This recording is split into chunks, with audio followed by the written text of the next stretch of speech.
बिस्मिल्लाहिर्रहमानिर्रहीम, अस्सलाम वालेकुम। कॉलम शाह मुल्क फारूकी के। आइए इस सिलसिले में सुनते हैं आज का कॉलम, हाथी पा गए पेंशन। ये कॉलम 9 नवंबर 1997 को शाये हुआ था। हिंदुस्तान के सूबा मगरबी बंगाल के महकमे जंगलात ने अपने यहाँ काम करने वाले हाथियों को 65 साल की उम्र में पेंशन देकर रिटायर करने का फैसला किया है। उनकी पेंशन खुराक, फीलखाने में रिहाइश और सेहत पर देखभाल पर मुश्तमिल होगी।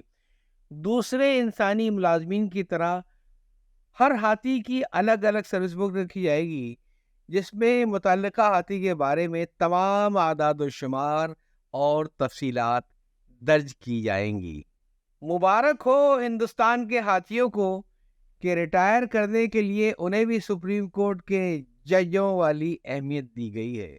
हिंदुस्तान में तमाम फौजी और गैर फौजी मुलाजमीन की रिटायरमेंट की उम्र अमूमन 58 साल से लेकर 62 साल है, लेकिन सिर्फ सुप्रीम कोर्ट के जज 65 साल की उम्र तक मुलाजमत करते हैं। सच्ची बात है कि हिंदुस्तान को ही इस किस्म की फैसले करने का हक भी है। वहां तो बहुत पहले कानून नाफिज हो गया था कि किसी एक ओहदे से रिटायर होने वाले तमाम लोग पेंशन की हद तक रिटायरमेंट की तारीख से कतई नजर यकसा पेंशन के हकदार होंगे। मसलन अगर कोई शख्स सन 75 में 65 साल की नौकरी करके बहैसियत जॉइंट सेक्रेटरी रिटायर हुआ और उस वक्त उसकी तनख्वाह के मुताबिक जो पेंशन मिली वो उस पर होने वाले इजाफों को मिलाकर अब उसे मसलन 2500 पेंशन मिल रहे हैं, तो उसी ओहदे पर उतनी ही मुलाजमत के बाद सन 97 में रिटायर होने वाले मुलाजिम की तनख्वाह और पेंशनों की शरहों में इजाफों की वजह से 10,000 रुपए के करीब पेंशन मिलेगी। हिंदुस्तान में यह खिलाफ अदल इम्तियाज आज से तकरीबन 20 साल पहले ख़त्म कर दिया गया था और अब सबको न सिर्फ ये की पेंशन मिल रही है बल्कि उस वक्त मौजूद तमाम वजीफायाब लोगों को बकाया जात भी मिल गए थे। लेकिन पाकिस्तान में वफाकी मुतज़िम और गालिबन सुप्रीम कोर्ट के फैसले के बावजूद आज तक सूरत हाल में कोई तब्दीली नहीं आई है और ये जुल्म और खिलाफ अदल सलूक बदस्तूर जारी है। तो लोग जो इंसानों के साथ अमल नहीं कर सकते वो जानवरों के साथ क्या सलूक करेंगे। हालांकि अदल की ऐसी मिसालें सबसे पहले इस्लाम की तारीख में ही मिलती हैं। पैगंबर इस्लाम सल्लल्लाहु अलैहि वसल्लम कहीं से तशरीफ फरमा थे। ये कहा एक ऊँट बिलबिलाता हुआ आया और हुजूर के कदमों के पास लिपट कर गोया रोने लगा। दरियाफ्त करने पर मालूम हुआ कि वो जिन साहब का ऊँट था उन्होंने उसके बूढ़े हो जाने पर अपने गले से निकाल दिया। अब वो बीमार ऊँट भूखा मर रहा था।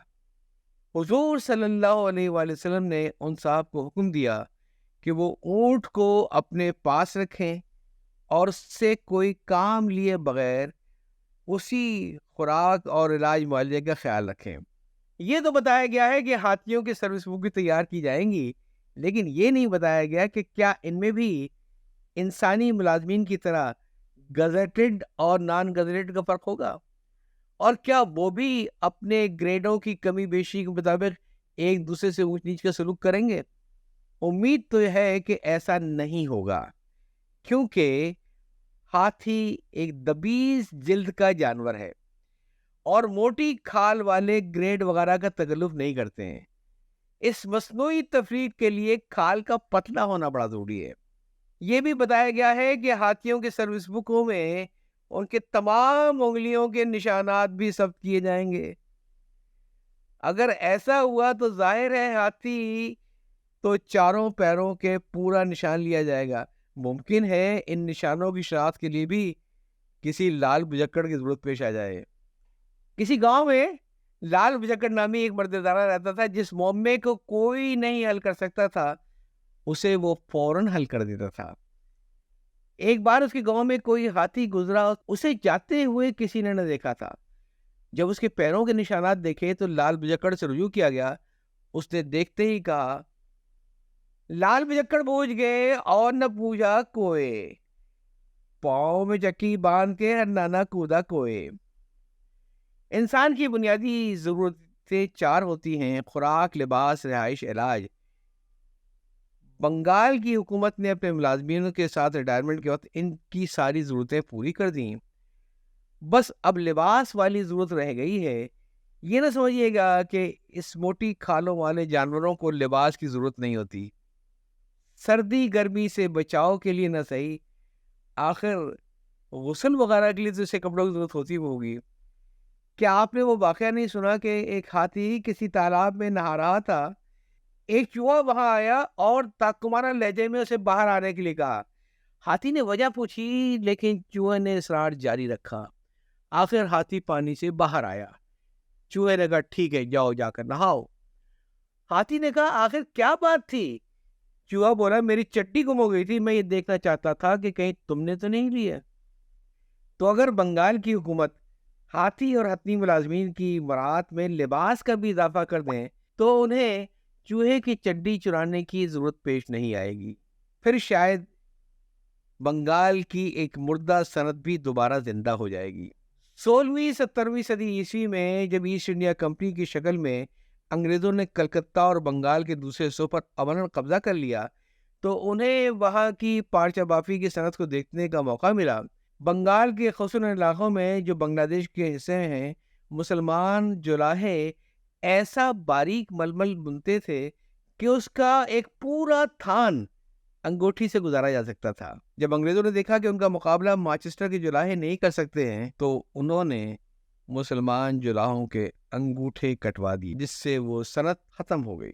اگر وہ باریک ململ دوبارہ بننا شروع ہو جائے تو ریٹائر ہونے والے ہاتھی ہندوستان کے کلچر کے مطابق ململ کی دھوتی اور ہتھیاں ساری باندھیں گی اور اپنے کارکن ہم جنسوں کو ننگا ننگا اوئے اوئے کہہ کر چھیڑیں گی. لیکن دشواری یہ ہے کہ ہندوستان ہی میں نانگا سادھوؤں کی ایک بڑی تعداد بھی سرتپا برہنہ رہتی ہے. لہذا اگر انہوں نے کہیں برہنگی کا مذاق اڑاتے سن لیا تو وہ ان وظیفہ خور ہاتھیوں کی زندگی اجیرن کر دیں گے. یوں تو ہاتھی گنیش جی خود ہندوؤں کا دیوتا ہے, لیکن ننگے سادھو اپنے کسی دیوتا کو بھی یاد نہیں دیں گے کہ وہ ان کا مذاق اڑائے. ناگا سادھوؤں کے علاوہ بھی برہنگی یا کم سے کم نیم برہنگی ہندوؤں کا قومی شعار ہے. گاندھی جی اور بھاوے ان کے دو بڑے لیڈر تھے جو صرف ایک لنگوٹی باندھتے رہے. اس کیفیت کے اظہار کے لیے مشہور شاعر اور لیڈر مولانا ظفر علی خان نے علامہ اقبال کے ایک شعر میں قدر ترمیم یا تعریف کر کے کہا, گاندھی از گجرات بھاوے از دکن, ننگے پاؤں ننگے سر ننگے بدن. تو بنگال کی حکومت یہ کہہ سکتی ہے کہ گاندھی جی اور بھاوے جی ننگے بدن رہ سکتے ہیں تو گنیش جی کیوں نہیں رہ سکتے؟ لہذا پینشن کی مد میں جو کرنا تھا ہم نے کر دیا, اب ہاتھی جانے اور چوہے جانے بلکہ نانگا سادھو جانے. بہرحال اگر لباس نہیں تو کچھ جیب خرچی ان ہاتھیوں کو الگ سے ضرور منظور کر دیا جائے. بنگال میں تو کمیونسٹوں کی حکومت ہے اور آپ نے روسی کمیونسٹ استبدادی دور کا وہ واقعہ بھی سنا ہوگا. کمیونسٹ فوج کی ایک پلٹن کسی گاؤں کے قریب 2-4 روز کے لیے اس نے پڑاؤ ڈالا. پہلے دن کچھ سپاہی اپنے حوالدار کے ساتھ گاؤں کے اندر گئے. انہوں نے کچھ مرغیوں کو چرتے دیکھا. حوالدار نے مرغیوں کے مالک سے پوچھا کہ وہ اپنی مرغیوں کو کیا کھلاتا ہے. اس نے کہا گیہوں. حوالدار نے سپاہیوں سے کہا پکڑ لو اس بدماش کو کہ انسان کو کھانے کے لیے گیہوں نہیں ہے اور یہ مرغیوں کو گیہوں کھلاتا ہے. کاٹ کر کھا جاؤ ان بدماشوں کی تمام مرغیاں. حکم کی تعمیل ہوئی. دوسری شام پھر ایک جگہ کچھ مرغیوں کو چرتے دیکھا. ان کے مالک سے بھی سوال کیا. اس نے کہا چنا. حوالدار نے کہا پکڑ لو اس بدماش کو. فوجیوں کے گھوڑوں کو چنا نہیں ملتا اور یہ مرغیوں کو چنا کھلاتا ہے. کاٹ کر کھا جاؤ اس کی مرغیاں. حکم کی تعمیل ہوئی. تیسرے دن ان کا سامنا ایک بوڑھے سے ہوا. حوالدار کے پوچھنے پر اس نے مسکینی سے کہا حضور میں تو انہیں روز جیب خرچ کے 2 پیسے دے دیتا ہوں, یہ خود ہی اپنی مرضی سے جو چاہتے ہیں خرید کر کھا لیتے ہیں.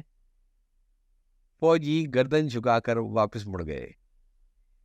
تو بنگال کے وظیفہ اور ہاتھیوں کو پینشن میں جیب خرچ بھی ملنے لگے گا تو وہ کم از کم اپنی ہتھیوں کے لیے پاؤڈر, لپسٹک اور ناز پان مسالہ और अपने बच्चों के लिए टॉफ़ी, चिंगम और अपने बच्चों के लिए टॉफ़ी, चिंगम और लचक-पिचक पान मसाला तो खरीद सकेंगे, किसी और को नहीं। तो ये पैसे वो अपने महावत को देखकर उसकी खुशनुदी हासिल कर सकते हैं। हाथी को जो चीज़ भी रास्ते में पड़ी मिलती है, उसे वो उठाकर महावत ही को देता है। बस आखिरी बात और रह गई। मुझे एहसास ये है कि ये कॉलम कोई लंबा होता जा रहा है, लेकिन आप ये भी तो देखिए कि जानवर कितना बड़ा है जिस पर ये कॉलम लिखा जा रहा है। लजीज वो हिकायत दराज तो गुफ्तम। वो आखिरी बात है हाथी की उम्र की, यानी कितने दिन उसके पेंशन खाने की तवक्को है। इस बारे में अजीब अजीब कहानियां मशहूर हैं। बाद लोग हाथी की उम्र 300 बरस से 400 बरस तक बताते हैं। एक शख्स का बयान है कि उसने खलीफा मंसूर के ज़माने में एक हाथी देखा था, जिसके बारे में लोग कहते थे कि वो शाहपुर जुल्कफ के ज़माने में मौजूद था।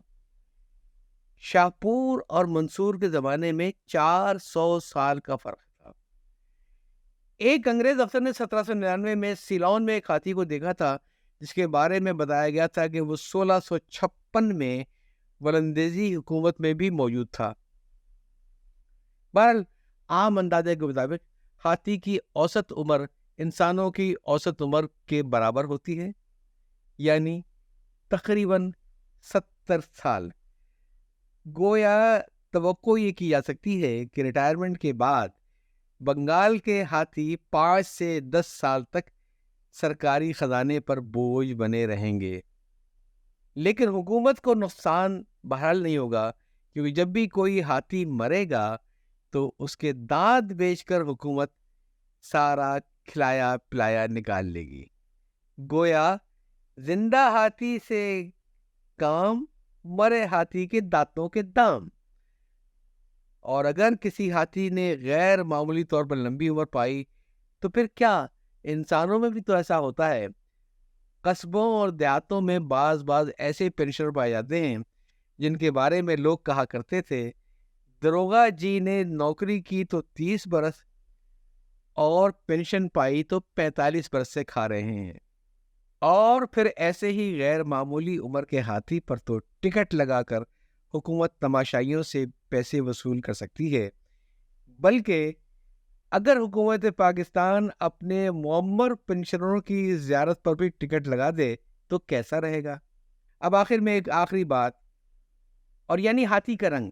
कहते हैं कि बहुत कलील तादाद में बाज़ जगहों पर सफ़ेद हाथी पाए जाते हैं, तो ये कोई ख़ास बात नहीं है। हमारे यहाँ भी दफ्तरों में हर तरफ सफ़ेद हाथी कसरत से नजर आते हैं, जिनमें से अक्सर लोग जमी जुम्बत न जुम्बत गुल मोहम्मद अपनी कुर्सी पर इस तरह बेहिस्सो हरकत पड़े रहते हैं जैसे उन्हें शदीद किस्म का फीलपा हो गया हो, चलने फिरने के काबिल ना हो। अब मैं अपनी बात खत्म करूंगा, वरना लोग कहेंगे हाथी निकल गया और दुम अटकी रह गई, निकल ही नहीं चुकती। अच्छा, ये तो था अब्बू का कॉलम पेंशन के बारे में। दो दिलचस्प बातों को मैं इसमें इजाफा करना चाहूँगा।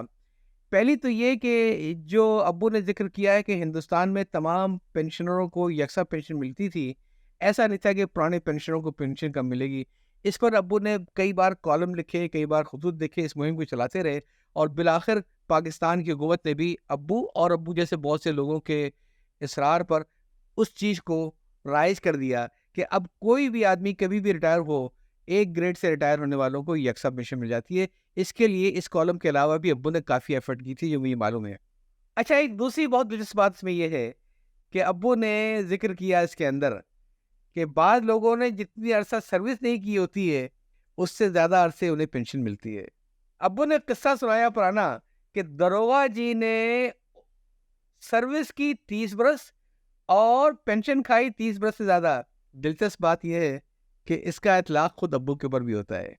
जितना अरसा उन्होंने मुलाजमत की थी, उससे ज़्यादा तवील अरसे तक खुद उन्हें पेंशन मिलती रही। पहले वो पेंशन अब्बू को मिल रही थी, 11 साल पहले जब अम्मी का इंतकाल हुआ तो वो पेंशन अम्मी को मिलनी शुरू हुई, और बाद में जब वो अम्मी का भी इंतकाल हो गया तो सरकारी कवानीन की रोशनी में वो पेंशन میری ایک بیوہ بہن کو ملنی شروع ہوئی جو آج تک جاری ہے. تو یہ پینشن کی مجموعی مدت ابو کی مجموعی مدت سے کہیں زیادہ تھی، اور غالباً آج کے حساب سے جو پینشن کی جتنی رقم ہے اتنی تو کبھی تنخواہ ابو نے خواب میں نہ سوچی ہوگی. یاد چاہتا ہوں. اللہ حافظ.